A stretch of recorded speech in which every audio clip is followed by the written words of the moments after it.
কানলাসের নাম শুনি সে ফু দিয়েছিল, আগুন যেন আরো ধরে যায়। ফেরেশতা জিবরাইল ডাক দিয়ে বলেছে, তোমার যে ফুৎকার কিছুই তো হবে না। বলে, আমি জানি, কিন্তু আমার মালিক নমরুদকে আমি দেখাতে চাই যে আমি তোমার পক্ষে আছি, ইব্রাহিমের বিপক্ষে আছি। আল্লাহ এত অপছন্দ করেছিল এই কথাটা, ওই দিন থেকে আইন জারি হয়েছে, কানলাস কেউ যদি এক বাড়িতে মেরে ফেলতে পারে 10টা নাকি। বলেন তো, ইব্রাহিম নবীর দাম আল্লাহর কাছে বেশি না আমাদের নবীর দাম বেশি? ইব্রাহিমকে আল্লাহ ডাক দিয়েছেন খলিলুল্লাহ, যিনি আল্লাহর সন্তুষ্টির জন্য সব করতে পারেন তাকে আরবিতে খলিল বলা হয়। আর আমাদের নবীকে আল্লাহ ডাক দিয়েছেন হাবিবুল্লাহ, যিনি আল্লাহ সবকিছু যার জন্য করতে পারে তাকে আরবিতে হাবিব বলে। তাহলে ইব্রাহিম নবীর চাইতে আমাদের নবীর মর্যাদা কোথায় আপনি টের পেয়েছেন? একজন আল্লাহর জন্য সব করেন, আর আল্লাহ নিজে একজনের জন্য সব করে। আকাশ পাতাল পার্থক্য না? ইব্রাহিম নবীর পক্ষে থাকলে যদি এত বড় বেনিফিট পাওয়া যায়, ব্যাঙের দিকে তাকান। আমাদের নবী মুহাম্মদুর রাসূলুল্লাহর পক্ষে থাকলে বেনিফিট পাওয়া যাবে না? ওনার পক্ষে থাকবেন কি নিয়ে? আমরা সামনে আসবো, ওনার কথা যখন আসবে এই পয়েন্টে, সেই সময় আসবো ইনশাআল্লাহ। তেলাওয়াত করেছিলাম সূরা কসস। কসস শব্দের শাব্দিক অর্থ ঘটনা সমূহ। কসস মানে কি? কাহিনী। বিভিন্ন কাহিনী আল্লাহ সূরার ভেতরে দিয়েছেন। 88টা আয়াত আছে, মাত্র একটা আয়াত পড়েছি, 83 নম্বর আয়াত। রব্বুল আলামিন বলেন, তিলকাদ দারুল আখিরাতু নাজআলুহা লিল্লাযিনা লা ইউরিদুনা উলুওয়ান ফিল আরদি ওয়ালা ফাসাদা ওয়ালা আকিবাতু লিল মুত্তাকিন। আখিরাতের নিবাস, আখিরাতের ঘর আমি আল্লাহ তাদের জন্যই তৈরি করি, এই দুনিয়াতে যাদের ভেতরে দুইটা গুণ পাওয়া যাবে না। এক নম্বরে উলুওয়ান ফিল আরদি, জমিনে যারা উলু প্রকাশ করে না, ঔদ্ধত্য, অহংকার, কি হনুরে, এই ভাব যাদের ভেতরে থাকবে না। ওয়ালা ফাসাদা, পৃথিবীতে যারা বিশৃঙ্খলা তৈরি করবে না, এই গুণ দুইটা যাদের ভেতরে হে নবী আপনি পাবেন, আমি আল্লাহ গ্যারান্টি দিলাম তাদের জন্য আখিরাতের ঘর তৈরি হচ্ছে। বলেন সুবহানাল্লাহ। আকিবাতুল লিল মুত্তাকিন, যারা তাকওয়া অবলম্বন করবে এই মানুষগুলোর জন্য আখিরাত শুভ পরিণাম তাদের জন্য অপেক্ষা করছে। এটা বাংলা অর্থ ছিল। এবার আমরা তাফসিরে যাচ্ছি। এক নম্বরে এখানে পেয়েছি তিলকাদ দার। আপনি দারের আগে আলিফ লাম আছে, নির্ধারিত করে আল্লাহ দিচ্ছেন আখিরাতের যে ঘর, তার মানে এটার নাম জান্নাত। এটার নাম কি? আখিরাতের এই জান্নাতের এই ঘরগুলো আল্লাহ শুধুমাত্র কেবলমাত্র একমাত্র তাদের জন্যই বানাবেন। লিল্লাযিনা লা ইউরিদুনা, যারা চায় না উলুওয়ান ফিল আরদি, জমিনে ঔদ্ধত্য প্রকাশ করতে চায় না, অহংকার করতে চায় না, নিজেকে প্রকাশ করার জন্য, প্রচার করার জন্য যারা চায় না কিছু মানুষের কাছে। ওয়ালা ফাসাদা, জমিনে বিশৃঙ্খল পরিবেশ যারা তৈরি করতে চায় না। এখানে ফাসাদের প্রায় 29টা অর্থ আছে। ফাসাদ মানে বিশৃঙ্খলা, ফাসাদ মানে এই যে বোমাবাজি করেন, ফাসাদ মানে মানুষকে যারা বিনা কারণে মামলা দিয়ে ধরিয়ে দেয়, এটাও ফাসাদ। আর এটা 15 বছর বেশি ছিল না? এই কথা বলেন না কেন? এই ফাসাদকে মোকাবেলা করার জন্য কিছুদিন আগে বাংলাদেশে একটা গজব নাজিল হয়েছিল। ফেব্রুয়ারির 5 তারিখে একটা আযাব নাজিল হয়েছিল বাংলাদেশে। ওই আযাবের নাম হচ্ছে আযাবুল বুল।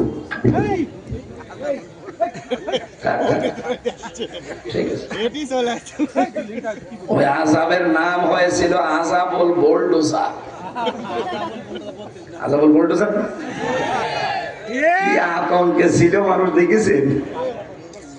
এখনো চলছে আযাবুল বুলডোজার। ডক্টর মোহাম্মদ ইউনূস আজকেও সকালবেলা ভাষণ দিয়েছে, দেশকে রক্ষা করার জন্য যে বাহিনী তৈরি করে পাঠিয়েছি, যৌথ বাহিনী। যৌথ বাহিনী দেখলে খুশি হওয়ার কথা ইমানদারদের। যৌথ বাহিনী নামে একটা সূরা আছে কোরআনে, নাম কি? কি নাম কি? আহজাব। আহজাব মানে যৌথ বাহিনী। এই আহজাবের 22 নম্বর আয়াতে রব্বুল আলামিন ১৫০০ বছর আগে জানিয়েছে, অথচ আমার মনে হয় ফেব্রুয়ারির 5 তারিখের পর থেকে আয়াতটা আরেকবার নাযিল হয়েছে। ফালাম্মা রাআল মুমিনুনাল আহজাব, ওয়া মানে এবং লাম্মা মানে যখন, র মানে দেখলো, মুমিনুনা মানে মুমিনদের, আহজাব মানে যৌথ বাহিনী। মুমিনদের একটা দল যখন দেখলো যে যৌথ বাহিনী কাজ করছে, তখন এরা এত বেশি খুশি হয়েছে, বলো তারা বলতে আরম্ভ করেছে, হাদা মা ওয়াদানাল্লাহু ওয়া রাসূলুহু ওয়া সাদাকাল্লাহু ওয়া রাসূলুহু ওয়া মা যাদাহুম ইল্লা ঈমানাও ওয়া তাসলিমা। ১৫০০ বছর আগে আয়াতটা তাবুকের যুদ্ধের সময় নাযিল হওয়া।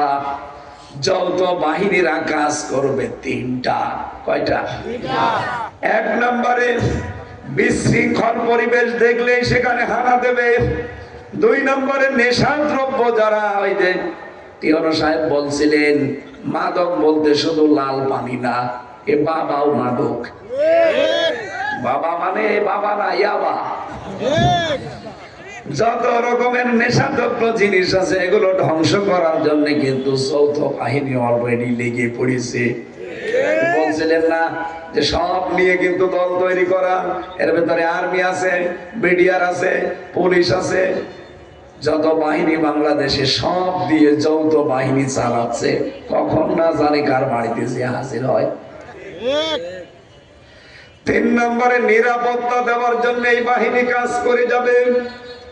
আল্লাহ পাক বলেন, মুমিনদের একটা দল যখন যৌথ বাহিনী দেখে তখন তারা আনন্দ করে, আর সবচাইতে বড় নারাজ হয়, অখুশি হয়, ঝামেলায় পড়ে তারা যারা খনি, যারা বিশৃঙ্খলা তৈরি করে, ফাসাদ তৈরি করে। সুতরাং যারা পালিয়েছে তাদের উস্কানিতে পড়ে যদি এই দেশে এখন কেউ নতুন করে বিশৃঙ্খলা তৈরি করেন, গোপালগঞ্জের মতো পেছনে লাল হয়ে যাবে। একবার চালিয়েছিল না যৌথ বাহিনী, দেখেছিলেন না কি লাল, বান্দরের পেছনের মতো লাল হয়ে গিয়েছিল। ওই সময় শুনতাম গোপালগঞ্জ থেকে কেউ যদি ঢাকায় আসে, বসে আসলে ৩০০ টাকা, দাঁড়িয়ে আসলে ১০০০ টাকা। বসে আসবে কি করি? এখন যেহেতু শুধু গোপালগঞ্জ না, সারা দেশের জন্য যৌথ বাহিনী ডেভিল হান্ট চালাচ্ছে। এর বাংলা কি? শয়তানের খোঁজে। আসলে যারা দুনিয়াতে বিশৃঙ্খলা তৈরি করতে চায় ওরা আল্লাহর বান্দা থাকে না, ওরা হয়ে যায় টাটকা নির্ভেজাল শয়তান। এটা ১৫০০ বছর আগে না, আরো হাজার হাজার বছর আগে হযরতে শোয়েব আলাইহিস সালামের জামানার ঘটনা। ওই জামানার জাতিকে আল্লাহ পুরাটা ভরত করে দেয়, ধ্বংস করে দেয় ৪টা অপরাধের কারণে। যে ৪টা অপরাধ এখন বাংলাদেশে অলরেডি চলছে। আমার আশঙ্কা হচ্ছে না জানি আমরাও আবার ওদের মতো ধ্বংস হয়ে যাই কিনা। বিশ্বনবী যেহেতু দোয়া করেছিলেন, হে আমার মালিক, আমার উম্মতদেরকে অন্যান্য নবীর উম্মতদের মতো, জাতির মতো একবারে ধ্বংস করে দিও না, এই কারণে আমার মনে হয় কিছু হয় না। ওই জামানায় তারা প্রথম কাজ করতো, এটা সূরা আরাফে আছে, ৮ নাম্বার পারার ২০ নাম্বার পৃষ্ঠার ৭ নাম্বার লাইনে আছে, ৮৫ নাম্বার আয়াত। রব্বুল আলামিন বলেন, ফাউফুল কাইলা ওয়াল মিজান ওয়ালা তাবখাসুন নাসি আশিয়াআহুম ওয়ালা তুফসিদু ফিল আরদি বা'দা ইসলাহিহা ইলা আখির আয়াত। ওই জামানায় শোয়েব নবীর জাতিকে আল্লাহ যে ধ্বংস করেছিলেন ৪টা কারণে। প্রথম নাম্বার কারণ, তারা ওজনে কম বেশি করতো। কিসে? এই ওজন মনে করেন কি শুধু দাড়ি পাল্লায় ওজন? হ্যাঁ? না, এটা আমি চেয়ারে বসে আছি, এখান থেকে যে কথাগুলো ডেলিভারি দেয় এটাও একটা ওজন। কারণ যেই কথা যেই পরিবেশে যেই সমাজে যেখানে বলা দরকার ওই কথাগুলো ওখানে না বলার মানেই হচ্ছে আপনি ওজনে কম বেশি করছেন। আজ প্রাইমারি থেকে একেবারে বিশ্ববিদ্যালয় পর্যন্ত, নুরানি মক্তব থেকে দাওরা হাদিস মাদ্রাসা পর্যন্ত যারা শিক্ষক শিক্ষিকা এরা কিন্তু নেওয়ার সময় ঠিক মতোই দেয়, নেওয়ার সময় ওরা আর দেওয়ার সময় ঠিক মতো দিতে চায় না। আল্লাহ পাক বলেন ওয়াইলুল লিল মুতাফফিফিন আল্লাযীনা ইযা তালু আলান নাসি ইস্তাওফুন। ধ্বংস হয়ে যাক ওই মানুষগুলো যারা ওজনে কম বেশি করে, নেওয়ার সময় বেশি নেয়, দেওয়ার সময় কম দেয়। আপনি বলেন তো প্রাইমারি থেকে একেবারে বিশ্ববিদ্যালয় পর্যন্ত যারা শিক্ষক যে যে সেক্টরে আছে, জ্ঞান না থাকলে এমনি তার শিক্ষক বানিয়েছে? বলেন, একটা শিক্ষক হতে হলে কত জায়গা থেকে কত জ্ঞান তারে আহরণ করা লাগে, অর্জন করা লাগে। সে তো জ্ঞানগুলো ঠিক মতোই নেয়, কিন্তু দেওয়ার সময় এই জ্ঞান আর ডেলিভারি দিতে চাই না ক্লাসে। তখন বলে প্রাইভেট পড়া লাগবে, কোচিং করা লাগবে। আমি আজকে কুষ্টিয়া ভার্সিটিতে ছিলাম সকালবেলা, আমার যিনি ডিন উনি ডাক দিয়েছিলেন, সামনে একটা অনুষ্ঠান। আমি মাঝে মাঝে বলি ওনাদের কথা, উনি মনে হয় শুনিয়েছে কোনো জায়গায়। একটা বিশ্ববিদ্যালয়ের শিক্ষক হতে হলে ডক্টরেট ডিগ্রি যারা অর্জন করে কত পড়াশোনা করা লাগে আপনি জানেন? কমপক্ষে 24 ঘন্টার 18 ঘন্টা লেগে থাকা লাগে। আমি স্যারের বাড়িতে রাত 2টা 2:30টার সময় যেয়ে দেখেছি বইগুলো সব মেলানো। স্যার এত রাতে বলে কালকে বেশি পড়তে পারি নাই, রাত 2:30টার সময় ঘুমিয়ে পড়েছিলাম, বইগুলো এখনো সাজানো হয়নি। বেশি পড়তে পারে না, রাত 2:30টা বেজেছে। বেশি পড়লে কয়টা বাজতো? বিশ্ববিদ্যালয়ে যারা ক্লাস নেয় আমি দেখেছি 45 মিনিটের একটা ক্লাস নিতে হলে কমপক্ষে তারা অন্তত 20 ঘন্টা ওই সাবজেক্টের উপরে, লেকচারের উপরে পড়াশোনা করা লাগে। কারণ সামনে যারা বসে আছে এই যে 80-85 জন ছেলে মেয়ে, সবগুলো ম্যাগনেট। এরা তো আর এই জগা খেচুড়ি বসে নেই, আপনি আন্দাজে যা বসাবেন ওরা বুঝে ফেলবে, এমন প্রশ্ন করবে বাপ বলে ফেলবে। অন্তত প্রশ্নের জবাবগুলো দিতে হলে ওই সাবজেক্টের উপরে 20 থেকে 25টা বইয়ের রেফারেন্স দেওয়া লাগে। আপনি না পড়লে বলবেন কি করি? আমি বললাম স্যার আপনারা এই যে ক্লাসগুলো নেন, 82টা ক্লাস নেওয়ার কথা সেমিস্টার হিসাবে, অথচ ভার্সিটির অধিকাংশ শিক্ষক, আমি জানি এটা রেকর্ড হচ্ছে, কালকে শুনবে স্যাররা, আমি সবাইকে বলছি যেহেতু আমাদের আখিরাতের ঘর দরকার, আপনারা 82টা ক্লাসের ভেতরে 2টা 3টা নেন, বাকিগুলো সব আল্লাহর রাস্তায় মাফ করে দিন। কি করেন সময়গুলো? রাজনীতি করে বেড়ান। আর বাকি কি করেন? বিভিন্ন প্রাইভেট বিশ্ববিদ্যালয়ে যে টাকা খান আর ক্লাস নেন। কুষ্টিয়া বিশ্ববিদ্যালয়ের নামের আগে কি লেখা আছে? ইসলামী। ইসলামী লেখা থাকে, এই যদি এই করে, তো বাকি যেখানে ইসলাম নেই। আমি তো জাহাঙ্গীরনগরে প্রথম বছরে পরীক্ষা দিয়েছিলাম, ওখানে তো বাবা শাহজালাল সব হালাল, ওখানে দর্শনের সেঞ্চুরি করে মিষ্টি খাওয়ায়। বলেন তো এই মানুষগুলো নেওয়ার সময় একটা শিক্ষক কত জ্ঞান অর্জন করে, দেওয়ার সময় ডেলিভারিতে আর দিতে চায় না। ক্লাসে যে দেবে না, বলে প্রাইভেট পড়ে লাগবে, বাড়িতে আসিস, অমুক সময় কোচিং এ আসবে, তখন ঠিক করে দেব। আপনার জীবনে এই টাকা হালাল হবে? বলেন। এই যে ওজনে কম বেশি আরম্ভ হয়ে গেল, এই 15.5 বছরে কত কিছু উপর থেকে ওজন করে দেয় সরকার, কিন্তু এই নাটোরের সিংড়া খেজুরতলা পর্যন্ত আসতে আসতে এগুলোর ওজন ঠিক থাকে না। এমন এমন লোকের পেটে চলে যায়, পেট কেটে বের করারও কায়দা নেই। কি ওর পেটের ভেতরে হয় ব্রিজ পাবেন, কালভার্ট পাবেন, রাস্তা পাবেন, গরিবের কাবিখা পাবেন, এই কথা বলছে না কেন? এমনকি কোলাকুলি করতে যে পেটও পাবেন না, ধাক্কা লেগে মুখ, কোথায় মুখ, তোর পেট সেরবেন দেখবেন বিশাল রাস্তা খেজুরতলা বের হয়ে চলে আসতেছে। অথচ নেওয়ার সময় কিন্তু উপর থেকে ঠিক মতো ওজন করে নিয়ে আসে, দেওয়ার সময় আর ঠিক মতো দিতে চায় না। এই কথা বলেন না কেন? আমার ভাইরা, প্রত্যেকটা সেক্টরে এটা আমরা দেখতে পেয়েছি, ওজন ঠিক মতোই দেওয়া হয় যখন বাজেট হয়। এই যে পাবনা রূপপুর পারমাণবিক কেন্দ্র, এখান থেকে কত হাজার কোটি টাকা এই রেহানা, আপনি সব এখন বের হচ্ছে। খালি হাসিনাকে মানুষ গালি দেয়। কয়েকদিন আগে একটা ভিডিও দিয়েছে যে আমারই একা দোষ, আর কারো দোষ নেই। আমার বোন যে এত কিছু নিল তারা তো কেউ কিছু বলেন না। আমার বোনের মেয়ে এত কিছু করেছে তারা কিছু বলেন না। যে অফিসার গুলো গুলি করে 2732 জন মানুষ মেরে ফেললো তাদের কিছু বলেন না। যত দোষ সব আমি একজন মেয়ে মানুষ আমার।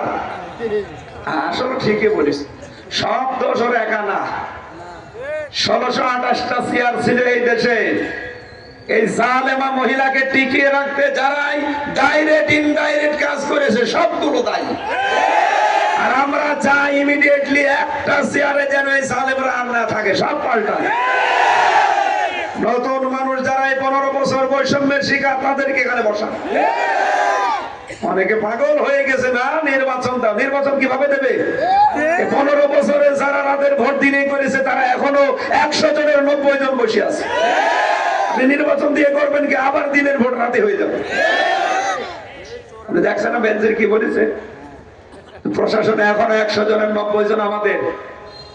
তোমরা আন্দোলন করো, আন্দোলন করে আগে নির্বাচনটা নিয়ে আসো। বিএনপি কে বসাই আমরা, এরপরে ওদেরকে উল্টাপাল্টা করে বিশৃঙ্খল পরিবেশ তৈরি করে নামিয়ে আবার আগে যা ছিল তাই হবে। শয়তান যে ফাঁদ পাতে আল্লাহ সব আগে ষড়যন্ত্র ফাইনাল করে দেয়।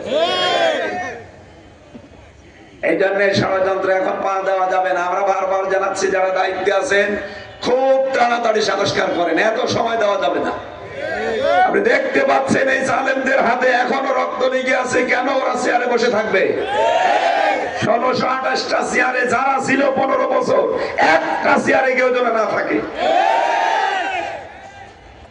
পাগল হয়ে গেছে আমাদের এই চাঁপাইনবাবগঞ্জের হারুন আর হারুনের বউ। আমার মনে হয় যে পাগলা কুত্তা 2 জনকে কামড় দিয়েছে। এক লোক বিয়ে করে বাসর ঘরে রেখেছে, বউ এখনো বাসর ঘরে যায়নি। ওর শাশুড়ি যে বলছে, বৌমা কি করবা জানি না, আমার কিন্তু নাতি চাই। আরে মা সময় দেবেন না? কিছুক্ষণ পরে দাদি শাশুড়ি গিয়ে বলছে, কি করবা জানি না, আমার কিন্তু পতি চাই। দাদি শাশুড়ি একটু সময় দেন। দেবর আর ননদ যে বলছে, ভাবি কি করবা জানি না, আমাদের কিন্তু ভাতিজা চাই। আরে সময় দিবি না?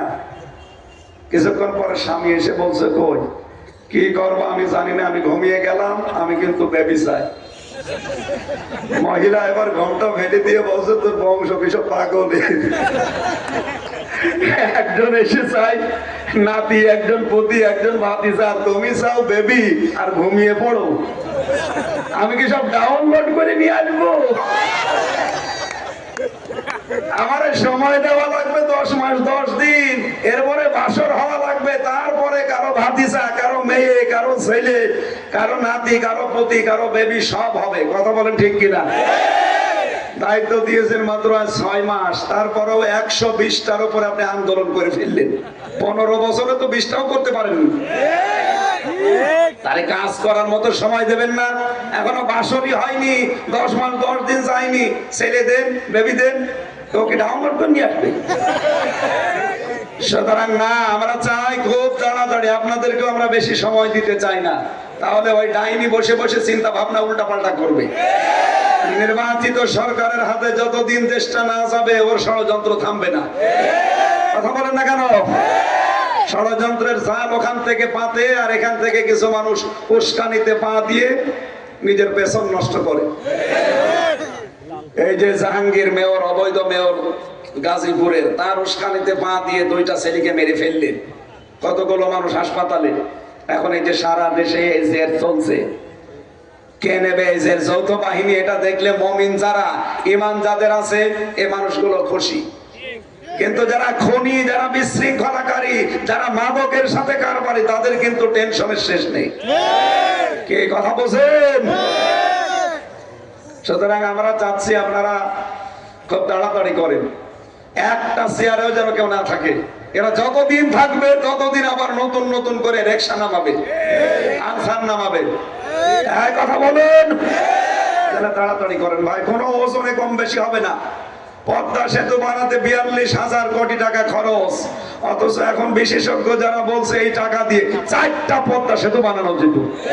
কোথায় গেল টাকাগুলো? ওজন তো ঠিক মতোই ছিল, পরবর্তীতে 3বার বাজেট বাড়িয়ে এই টাকাগুলো কই? ওপর থেকে নেওয়ার সময় ঠিক মতোই নেয়, দেওয়ার সময় আর দিতে চায় না। এদের জন্য ধ্বংস কে বলছে?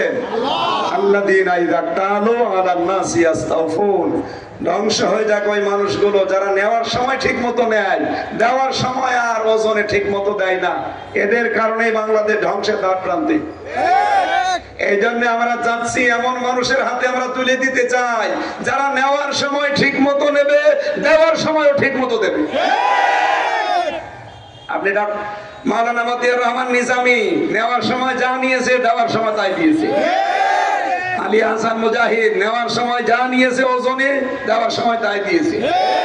এইরকম মানুষ মাত্র 151 জন তৈরি করে দেন, এই দেশটা মিনি জান্নাত হয়ে যাবে। আর এই কথা বলতে গেলে কিছু চোর, কিছু চরিত্রহীন এই মানুষগুলো বলে হুজুর এটা রাজনীতি। যাদের আলাদা কোনো কর্মজীবন নেই, শুধু রাজনীতি তাদের কর্মজীবন, বুঝবেন ওটা বাটপার। এই কথা বলেন না কেন? আপনি তাকান, এই দেশে যারা রাজনীতি করছে অধিকাংশ গুলোর কর্মজীবন নেই, কিন্তু যাদের কর্মজীবন একটা আলাদা আছে, আর রাজনীতিকে যারা ইবাদত মনে করে পালন করে তাদের জীবনে চায়না নাও দুর্নীতি নেই। এত কিছু বলার পরও কিছু মানুষ বলে না হুজুর মনে হয় টেনে বলছে। টেনে বলছে মানে আমরা বাস্তব দেখাচ্ছি। কয়েকদিন আগেও গিয়েছিলাম পাবনায়, দুইটা মন্ত্রণালয় রিজেক্ট চালিয়েছে। মন্ত্রী ছিল আবার এমপি ছিল, তার ঘরটা এখনো পর্যন্ত কাঁচা দেওয়াল, উপরে টিন। বাস্তবতা বোঝেন? ভূমি মন্ত্রীর দায়িত্ব পেয়েছিল এই দেশের এক কোলাঙ্গার, 630টা বাড়ি বানিয়েছে। আমি কয়েকদিন আগে মালয়েশিয়া ছিলাম, যে হোটেলে উঠি দেখে নিচে 2 শয়তান চা খাচ্ছে। কি গো এখানে? হুজুর আমরা আগে পালিয়েছি। কেন? সাহেব পাড়া বানিয়েছেন, থাকবেন না? ওখানে থেকে মায়ের খাবো, ঘর তালা লাগানো। কারণ এদেশেও বাঙালি আছে, যদি ওখানে যাই পিটিয়ে ভাতটা বানিয়ে ফেলবে। শুধু কি বাইরে, সারা বাংলাদেশের একই অবস্থা। কথা বলেন, উস্কানিমূলক কথা বলবেন, 32-এর মতো হবে। এই জন্য সাবধান, নিজে বিপদে পড়েছেন, কাউকে যেন আর বিপদে ফেলেন না। বৈষম্য বিরোধী ছাত্র আন্দোলনের যারা সমন্বয়ক, ঘোষণা অলরেডি দিয়ে দিয়েছি, সামনে থেকে যদি কোনো ফ্যাসিস্ট এরকম মুখ খোলার চেষ্টা করে, এখন তো গেছে 32, সামনে যাবে মেম্বার চেয়ারম্যান। আর যৌথ বাহিনী যা আরম্ভ করেছে, আর 7 দিন যেতে দেন একেবারে ঠান্ডা ফ্রিজ মার্কা হয়ে যাবে। যে পিটানো আমি দেখছি, যে পিটায় গো। আমি রিমান্ডে 10 দিন ছিলাম, বাস্তবতা কিছু আমাকে দেখিয়েছিল ওরা যে এরকম একটা চেয়ারে বসিয়ে দেয়, হাতের সাথে আর পায়ের সাথে ক্লিপ লাগিয়ে দেয়, মাথার সাথে ক্লিপ লাগিয়ে দেয়, কালো একটা টুপি পরায়, ওদের একটা মেশিন আছে হাতের আর পায়ের সাথে মিল করা। এই নিয়ে শুধু এরকম সুইচ টিপ দেবে, আস্তে করে আপনার এই আঙ্গুলের নখগুলো খুলে চলে যাবে। শুধু নখ খোলেন তো দেখেন ফিনকি দিয়ে রক্ত বের হবে। কি কথা বলেন এখানে? যেই রক্ত বের হবে ফিনকি দিয়ে, নখগুলো উঠে যাবে, তখন পাতলা মিহি যে লবণ আছে, মোল্লা সল্ট, ওইটা ছিটিয়ে দেবে। খুব আরাম লাগে না? যে চেয়ারে বসিয়েছে, হাত বাঁধা, পা বাঁধা, গলা বাঁধা, শুধু একবার সুইচের টিপ দিলে 1 মিনিটে 120 বার ঘুরবে। 1 মিনিট পরে মনে হবেন 3-4টে দুনিয়া দেখতে পাচ্ছি। এই মেশিন গুলো জালেমরা ব্যবহার করতো, ওগুলো এখনো আছে না নেই? এই জন্য কেউ ভুল করে উস্কানিতে পা দিতেছেন না। যদি একবার চেয়ারে আপনারা বসায় না, বাপ কোনটা মা কোনটা টের পাবেন না। যারা আশা করছি বিশৃঙ্খলা যারা তৈরি করার চেষ্টায় আছে এরা যেন থামে। আর ডক্টর ইউনূসের মাথা কিন্তু মাথা না, ও মাথা পুরাটা ম্যাগনেট। ও আজকে সকালে যে ঘোষণা দিয়েছে ও যা বলেছে ও কিন্তু করে ছাড়বে, শান্ত করে ফেলবে একেবারে। ও দেশের খেলোয়াড় না, আন্তর্জাতিক খেলোয়াড়। এই কথা বলে না কেন?